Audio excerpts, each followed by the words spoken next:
Et justement, ça n'a pas été simple de se libérer du joug de ce père. Quel rôle il a eu, bénéfique et après un peu quand même contraignant dans sa carrière? Bénéfique dans le sens où il a quand même élevé ses enfants, plus ou moins seul parce que sa mère s'en occupait très bien et c'est sa mère d'ailleurs qui s'occupait des enfants d'Aretha. Mais après c'était vraiment le patriarche dans toute sa splendeur, donc avec à la fois un côté protecteur, quelqu'un aussi qui l'encourageait beaucoup à faire la musique. C'est lui qui vraiment l'a encouragé à passer des heures sur le piano. Il l'a soutenu dans sa carrière, d'ailleurs un peu trop. Maintenant, il voulait prendre toutes les décisions. Il estimait qu'il savait tout mieux que tout le monde. Ça, on connaît ça par cœur en tant que femme. Et ça n'a pas loupé avec Aretha. Maintenant, elle s'est jamais vraiment défait du joug de son père. On peut le voir, voilà, justement dans Amazing Grace, le regard amoureux qu'elle porte sur lui. Il a toujours été là pour elle. Son père. Il a toujours été là pour elle. Elle a énormément d'admiration pour lui. Elle le vénérait vraiment. Donc, je pense que ça s'est arrêté quand il est décédé. Il a énormément fait pour elle. Maintenant, c'était quand même un homme qui pensait que tout lui était dû et que tout le monde lui devait beaucoup, beaucoup, beaucoup de respect, mais que lui ne devait en faire qu'à sa tête. Dans le film Respect qui est sorti mercredi, Sophie Rosemont, on voit que, il y a une scène absolument terrible où on voit un homme entrer dans la chambre d'Aretha Franklin. Elle a à peine 12 ans, 13 ans, et quelques mois après, elle est enceinte. Et évidemment, cet homme, elle l'a pas accueilli. Il s'est imposé dans sa chambre. Elle a été violée. C'est comme ça qu'elle a eu son premier enfant? On ne sait pas. On ne sait pas. Déjà, je trouve quand même assez impressionnant que le film relate cet événement de la vie d'Aretha Franklin.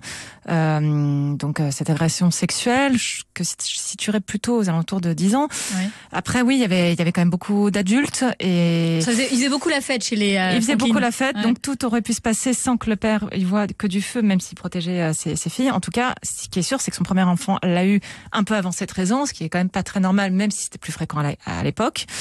Donc l'histoire du copain d'école m'a toujours semblé un peu suspecte, même on ne sait pas. On ne saura peut-être jamais, mais déjà il y a eu un pas de fait avec ce film, parce que jusqu'ici ça passait complètement sous silence. Personne n'osait parler des traumas qu'elle avait vécu Aretha en étant petite fille. Donc elle a des enfants très très jeunes, et puis elle a un amoureux très jeune qu'elle impose face à son père qu'il n'aime pas vraiment. C'est Ted White. Qui est-il? Qu'est-ce qu'il va représenter pour elle? Ted White, c'était une petite frappe de Détroit. Non mais c'est vrai. Un beau gosse. On dit que c'est vrai que c'est un beau gosse, c'est un mélomane, un homme d'affaires, mais c'était aussi un peu un Mac. On le voit un peu moins dans le film. À un moment donné, il ne faut pas non plus trop en faire. C'est quand même un film américain, mais il avait un petit côté Mac, Ted White.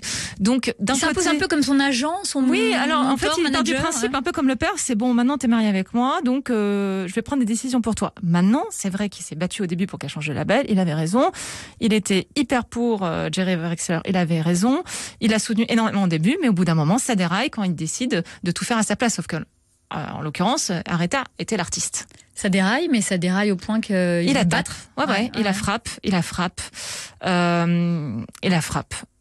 Et en plus, il a même fait publiquement. Donc, Aretha connaît une période extrêmement douloureuse. Ah oui, où on la célèbre dans la presse, mais en même temps, on raconte, je crois que c'est le New York Times qui raconte qu'elle a été battue en public. Oui, il faut dire qu'il lui a tapé dessus en plein hall d'hôtel. Donc, à un moment donné, même pour lui, c'était pas bon. Et puis, on voyait bien que ça n'allait pas. Elle annulait des tournées alors qu'elle devait pas annuler parce que monsieur voulait qu'elle fasse autre chose qui lui rapporte plus d'argent. Clairement, elle a beaucoup souffert, mais elle a su quand même s'en débarrasser. Minute Papillon sur France Bleu, Sidonie Bonnec.